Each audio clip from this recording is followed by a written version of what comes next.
Hello students, good afternoon. आज आप लोगों के लिए कक्षा 12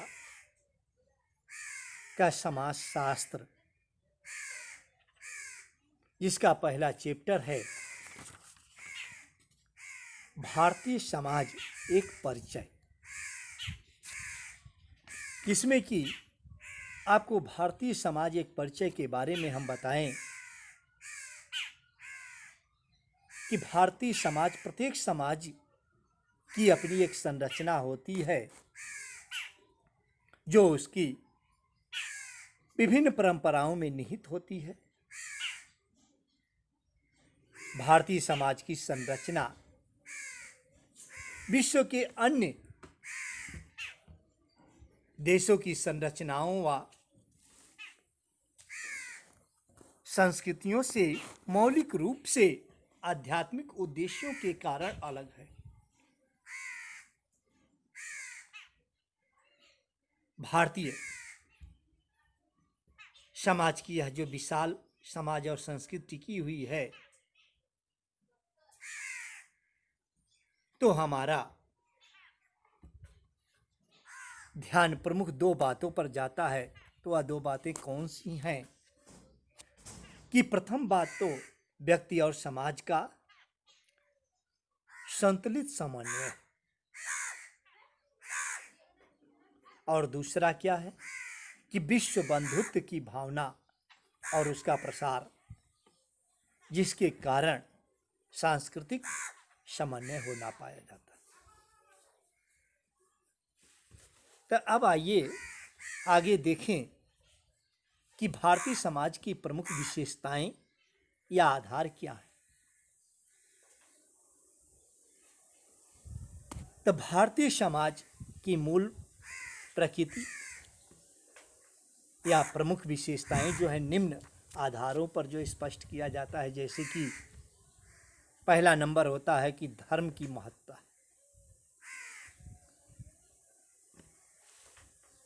तो धर्म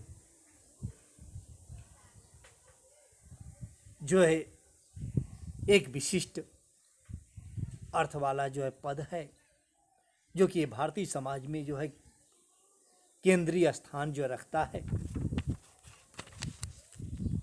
तो हिंदू शास्त्रों के अनुसार धर्म सार्वभौम नियम के अर्थ में प्रयोग किया जाता है। जैसे कि सूर्य का धर्म उष्ण प्रदान करता है, अग्नि का धर्म जो है जलाना, और पानी का धर्म क्या होता है? शीतलता प्रदान करना।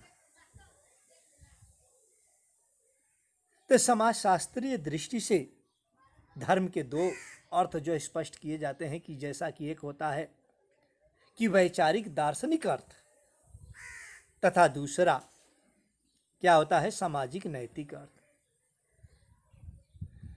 तो धर्म वैचारिक दार्शनिक दृष्टि से जो है धर्म इस बात पर जो बल देता है कि ईश्वर पर ब्रह्म, निराकार, अजन्मा, अमर, सर्वव्यापी, सर्वशक्तिमान, इस सृष्टि का रचयिता एवं भरता एवं संहार करता है,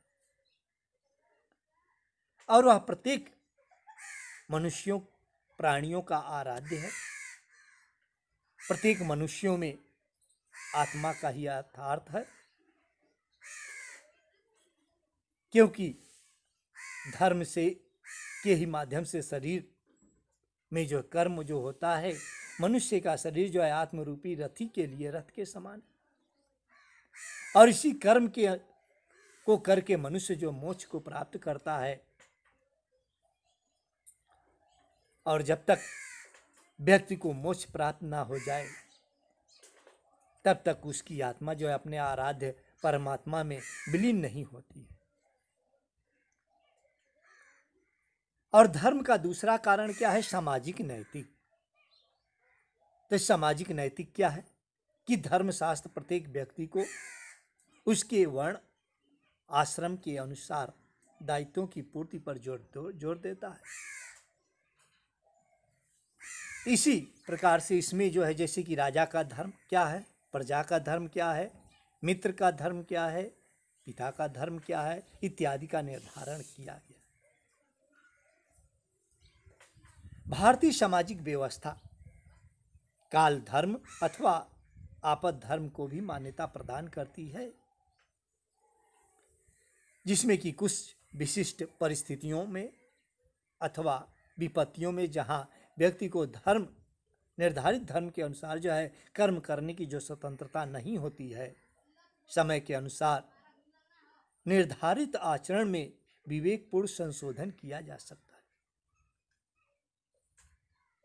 तो इसलिए प्रत्येक मनुष्य को अपने धर्म का निष्ठापूर्वक जो है पालन करना ही उचित बताया गया। अब इसमें आते हैं समाज की प्रमुख विशेषताओं में दूसरी विशेषता क्या है, सामाजिक श्रेणीबद्धता। तो धर्म के बाद जो है भारतीय समाज का दूसरा प्रमुख आधार क्या होता है, सामाजिक श्रेणीबद्धता होता है। तो ये सामाजिक श्रेणीबद्धता जो है भारतीय समाज को इतना अधिक प्रभावित करती है कि अनेक विद्वानों ने भारतीय समाज को विश्व का सर्वाधिक सामाजिक असमता वाला संगठन भी कहा है।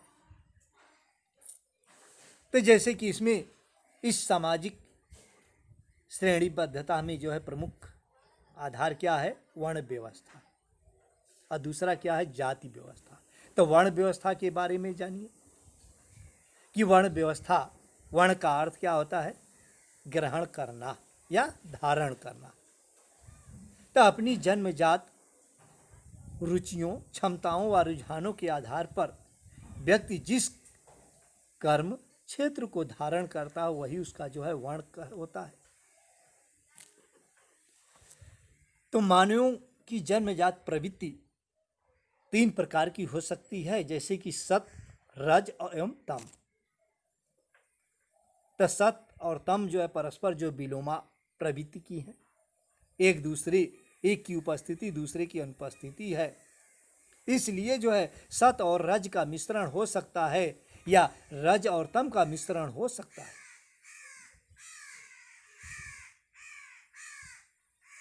तो जिनकी रुचि सभी वस्तुओं या धारण के संबंध में विशुद्ध सत्य को खोजने और सत्य के अनुसार जो है आचरण करने की दृढ़ता होती है, तो ऐसे व्यक्ति ही चिदानंद आनंद कहे गए हैं, वे ही जो है ब्राह्मण जो है कहलाते हैं।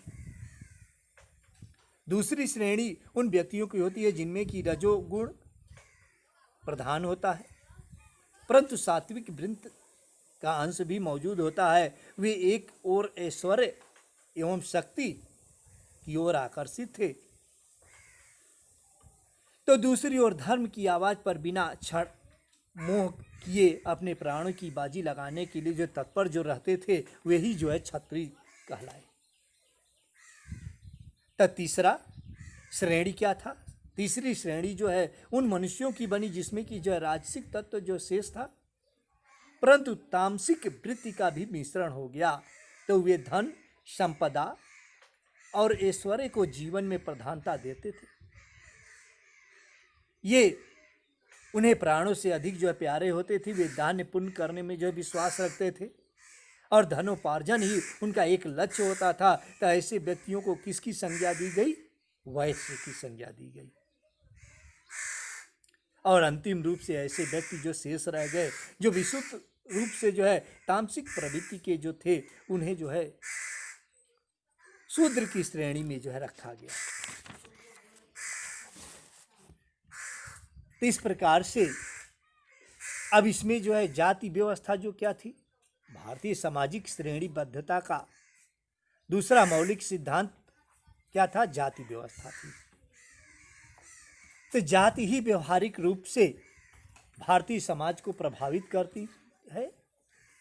जाति व्यक्तियों की वह एक श्रेणी है जिसमें सदस्यता जन्म के आधार पर मिलती है कि जिस जाति में व्यक्ति का जन्म होता है उसी में मृत्यु उपरांत जीवन जो है व्यतीत तो हो जाता है। तो इसके दो लक्षण जो होते हैं वह कौन से हैं, एक अंतर्विवाही होता है, जो कहने का मतलब अंतर्विवाही का मतलब कि जो व्यक्ति व्यक्ति जो है उस व्यक्ति का विवाह जो है अपनी ही जाति में होता है। और दूसरा होता है सांस्कारिक शुद्धता का विचार। इसमें सांस्कृतिक रूप से सबसे शुद्ध है और उसमें उनमें कम से कम बिल्कुल जो अशुद्ध जातियां हैं। तो तीसरा जो है भारतीय समाज की प्रमुख विशेषताएं जो थी उसमें तीसरा क्या है, पुरुषार्थ। तो मानव क्रियाएं अधिकांशतः जो है लक्ष्योन्मुख होती हैं। तो इसमें मानव जीवन के 4 जो लक्ष्य बताए गए हैं, धर्म, अर्थ, काम और मोक्ष। धर्म के द्वारा क्या होता है, मनुष्य और पशु को पृथक करने वाला तत्व होता है कि नहीं, कौन धर्म जो बताता है कि कौन मनुष्य है कौन पशु है। मोक्ष क्या होता है, मोक्ष वह है जो सांसारिक सामाजिक जीवन के उपरांत जो है प्राप्त होता है। जब मनुष्य जो मरने के करीब जो पहुंचता है तो उस समय उसे जो मोक्ष की प्राप्ति होती है। अर्थ क्या होता है, अर्थ से आशय उस व्यक्ति से होता है कि व्यक्ति की भौतिक क्रियाओं से होता है जो कि धन का उत्पादन एवं उपभोग से संबंधित होता है। व्यक्ति को धन से दूर नहीं भागना चाहिए क्योंकि वह साधन के रूप में खुद व्यक्ति एवं समाज का अस्तित्व है। धर्म के लिए आवश्यकता के अनुसार धन का उपार्जन और उपभोग होना चाहिए। तो इसी भांति जो है काम से आशय, जो काम के विषय में बताया गया है कि काम क्या होता है, काम का आशय व्यक्ति के कोमल भावनाओं एवं वासनाओं से होता है। प्रेम और यौन इसके विषय होते हैं। तो इसका जन्म जो है ललित कलाओं का जन्म इसकी प्रेरणा से होता है कि काम जो है विस्तृत एक अवधारणा है। तो भारतीय समाज एक समन्वित जीवन दर्शन से प्रेरित है। मनुष्य के लिए पुरुषार्थ का यही जो है आदेश है कि वह जो है धर्म का आचरण करे और धर्म का आचरण करते हुए धर्म के निर्देशन में अर्थ और काम की पूर्ति करके वह जो है मोक्ष को प्राप्त करे। तो पुरुषार्थ में क्या है, इन्हीं 4 लक्ष्यों को बताया गया है कि इन 4 लक्ष्यों की जो है पूर्ति करना ही जो है मनुष्य का पुरुषार्थ है।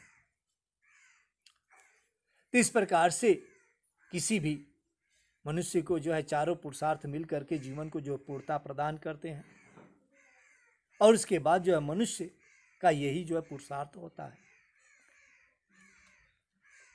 अब इसके बाद जो है चौथा आता है भारतीय समाज के परिचय में जो है चौथा विशेषता क्या है, चौथा उसकी मुख्य विशेषता, चौथी विशेषता क्या है, आश्रम व्यवस्था मानी गई है। तो आश्रम का मतलब क्या होता है, आश्रम का मतलब होता है कि ठहरने की जगह, जो कि मनुष्य की जो 100 वर्ष की अवधि मानी गई है उसको जो 4 भागों में बांटा गया है। पहला होता है ब्रह्मचर्य आश्रम, दूसरा गृहस्थ आश्रम, तीसरा वानप्रस्थ आश्रम एवं चौथा होता है सन्यासी आश्रम। तो ब्रह्मचर्य आश्रम में मनुष्य 1 से लेकर के 25 वर्ष की आयु तक व्यक्ति जो है गुरुकुल में संयमित सादगी जीवन जो है व्यतीत करता है, जिसमें कि जो है उन 25 वर्षों के दौरान शिक्षा, प्रदीक्षा, दीक्षा इत्यादि जो है प्राप्त करता है। तो वह आगामी जीवन में जो है ब्रह्मचारी रहकर व्यक्ति जो है कुशलतापूर्वक इसी आश्रम में जो है हर एक व्यवहारिक जीवन जो है सीखता है। इसके बाद आता है दूसरा क्या आता है आश्रम, गृहस्थ आश्रम। तो गृहस्थ आश्रम जो है 25 वर्ष से 50 वर्ष के बीच का माना गया है। इस आश्रम में व्यक्ति विवाह संस्कार के द्वारा गृहस्थ आश्रम में प्रवेश करता है। इसी आश्रम में व्यक्ति जो है धर्म, अर्थ और काम की जो है पूर्ति करता है। और इसके बाद तीसरा आश्रम क्या होता है, वह वानप्रस्थ आश्रम होता है कि जीवन का जो 50 वर्ष उसने जो है गृहस्थ आश्रम में व्यतीत किया है, उसके बाद जो है उसे 50 से 51 से लेकर के जो है 75 वर्ष की अवस्था तक जो है वानप्रस्थ आश्रम में जो प्रवेश करे तो इसका मतलब क्या है कि वह अपना कार्यभार जो है उत्तराधिकारी के हाथ में सौंप करके गृहस्थ के मुख्य केंद्र से हट जाए। तो इस प्रकार से वानप्रस्थ आश्रम में व्यक्ति अपने गांव और शहर की सीमा के पार कुटिया बना करके जो रहते थे। और इसके बाद अब अंतिम चौथा आश्रम क्या आता है? संन्यास आश्रम। संन्यास आश्रम जो है 76 से 100 वर्ष के बीच या उसके आगे जो भी अंतिम है वहां तक का होता है। तो इस आश्रम में जाने के बाद, सन्यासी आश्रम में जाने के बाद व्यक्ति का किसी से कोई रिश्ता नाता नहीं होता है। किसी का, सन्यासी का कोई अपना नहीं होता है। सन्यासी का सब अपना ही होता है। तो उसके लिए यह है कि वह किसी भी स्थान पर 2 या 3 दिन से ज़्यादा जो है नहीं ठहर सकता, ना ही वह बस्ती में ठहर सकता है, बल्कि वह बस्ती के बाहर ही उसका निवास होता है। तो इस प्रकार से जो व्यक्ति हानि लाभ जय विजय, दुख सुख,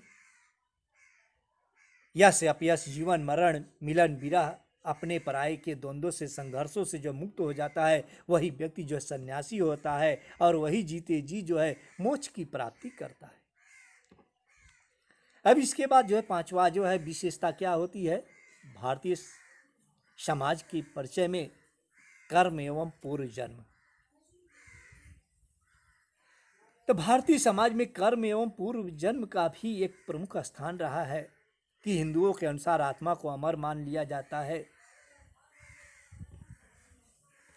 तो हिंदू धर्म के अनुसार यह विश्वास किया जाता है कि आत्मा शरीर को छोड़ने से पहले यह निश्चित कर लेता है कि उसे जो है किस जीव में जो है प्रवेश जो है करना है।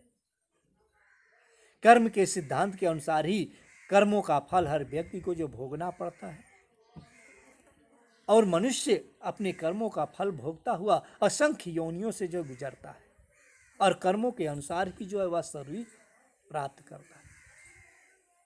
तो हिंदू धर्म जो है व्यक्ति को अच्छे कार्य करने के लिए जो प्रेरित करता है कि आप अच्छे जो है कार्य करिए। कर्म एवं पूर्व जन्म के विचार हिंदुओं के लिए हर युग की प्रेरणा का जो है प्रमुख स्रोत रहा है। अब इसके बाद अगला क्या आता है? अगला जो है भारतीय समाज की प्रमुख विशेषताओं में जो है छठवां विशेषता क्या है? संस्कार, जिसका कि भारतीय समाज में बहुत ही महत्वपूर्ण स्थान रहा है और वैदिक युग में भी जो संस्कारों को जो बहुत महत्वपूर्ण माना जाता था। तो इसके पीछे जो है हिंदू संस्कारों में व्यक्ति को समाज व पर ब्रह्म से जो है जोड़ा जाता है कि भारतीयों में गर्भाधान से लेकर के जो है प्रारंभ होकर के मृत्यु के बाद तक जो चलने वाला संस्कार, जिसको कि हिंदू धर्म के अनुसार जो है 16 संस्कार जो है माने गए हैं। पहला संस्कार होता है गर्भाधान, दूसरा संस्कार होता है पुष्मन, तीसरा संस्कार होता है सीमांतोयन, चौथा संस्कार होता है जात कर्म, पांचवा संस्कार होता है नामकरण, छठवां संस्कार होता है निक्रमण, सातवां संस्कार होता है अन्नप्राशन और आठवां संस्कार चूड़ाकर्म, नौवां संस्कार जो है कर्म वेद, 10वां उपनयन, 11वां वेदारंभ, 12वां जो है समावर्तन, 13वां विवाह, 14वां वानप्रस्थ और 15वां जो संन्यास और 16 जो है अंत्येष्टि। तो यही जो 16 संस्कार हैं, जिसे कि जो है गर्भाधान, पुष्मन, जात कर्म, नामकरण, निष्क्रमण, कर्णवेद, अन्नप्राशन और चूड़ा कर्म, एक प्रथम से 8 संस्कार के अनुसार सभी वर्गों के लिए जो आवश्यक होते हैं और इसी के बाद जो है विशेष उद्देश्यों की जो पूर्ति होती है। अब इसके बाद जो है आता है सातवां संस्कार, क्या आता है? ऋण व यज्ञ। तब भारतीय समाज में एक अन्य वैचारिक आधार जो है ऋण व यज्ञ है, जो कि भारतीय समाजों में यह मान्यता पाई जाती है कि लोग जो है ऋणों से जो है संसार जो है जब व्यक्ति जो है जन्म ले लेता है तो वह ऋणों से भरा होता है, और गृहस्थ आश्रम ऋण से उऋण होने का जो अवसर जो प्रदान करता है कि आप गृहस्थ आश्रम में जो अपने ऋण से उऋण हो सकते हैं। ऋण 3 प्रकार के होते हैं: माता पिता के प्रति पितृ ऋण, गुरु के प्रति ऋषि ऋण, देवताओं के प्रति देव ऋण। पितृ ऋण का अभिप्राय यह होता है कि व्यक्ति उसी प्रकार की संतान उत्पन्न करे जैसा कि उनके माता पिता ने किया है। ऋषि ऋण का अभिप्राय क्या होता है कि ऋषियों के प्रति सदैव स्मृति बनाए रखे और ज्ञान का अधिकाधिक प्रचार करे। देव ऋण का क्या मतलब होता है कि देव ऋण का होता है कि ऋण से उऋण होने के लिए यज्ञ करे। इस प्रकार से तो वह यज्ञ कौन का जो पंच महायज्ञ है जो पूर्ति के लिए उसे जो है बताया गया है। तब पंच महायज्ञ में ब्रह्म यज्ञ जिसमें कि जो है वेदाध्ययन होता है, देव यज्ञ में जो है देवताओं के लिए होम किया जाता है, पितृ यज्ञ में पितरों के लिए श्राद्ध किया जाता है, अतिथि यज्ञ में जो है अतिथियों का सत्कार किया जाता है, और भूत यज्ञ में जो है जीवधारियों के प्रति बलिदान करना। अब इस प्रकार से 8वां भारतीय समाज की विशेषताओं में जो है 8वीं विशेषता क्या है? पितृसत्ता। तो पितृसत्ता भारतीय समाज में मुख्य संगठन है जो कि पितृसत्तात्मक है। ज़्यादातर लोगों में देखने को मिलता है कि नहीं, ज़्यादातर जो है जगहों पर जो पितृसत्तात्मक व्यवस्था होती है, लेकिन कहीं कहीं अनेक जनजातियों जैसे केरल इत्यादि में जो है मात्र सत्तात्मक भी व्यवस्था जो पाई जाती है। 2 सत्ता होती है जिसमें कि एक होती है मात्र सत्तात्मक और दूसरी होती है पितृसत्तात्मक। तो पितृसत्तात्मक का अर्थ होता है कि परिवार में पिता की जो सत्ता होती है, संपत्ति में भी पिता से जो पुत्र को जाती है, और नाम भी जो है पिता से पुत्र को प्राप्त होता है, जो कि ऋग्वेदों में इस श्लोकों में जो है परमात्मा से वीर पुत्रों की प्राप्ति हेतु जो है प्रार्थना की जाती है। और दूसरा होता है मातृ सत्तात्मक, जिसमें कि लड़की अमुक की पत्नी अमुक की माँ के रूप में ही जो है जानी जाती है, अर्थात कि माँ के बाद जो है पुत्री को जो सत्ता मिलती है। तो इस प्रकार से विशेषताएं तो जो 20 हैं, लेकिन इस वीडियो में जो है 8 ही जो है विशेषता जो है बता रहे हैं। फिर इसके बाद जो अगली विशेषता जो है हमारी शेष वीडियो में जो देखिएगा। इसके लिए जो है आज के लिए जो धन्यवाद, थैंक यू। आप लोग इसको जो ध्यानपूर्वक पढ़िएगा। इसमें जो भी गलती हो या जो भी हो उसको कमेंट या नोटिफिकेशन के द्वारा जो है आप लोग बताइएगा। तो इसको लाइक व सब्सक्राइब अवश्य इस चैनल को करिएगा। थैंक यू, धन्यवाद।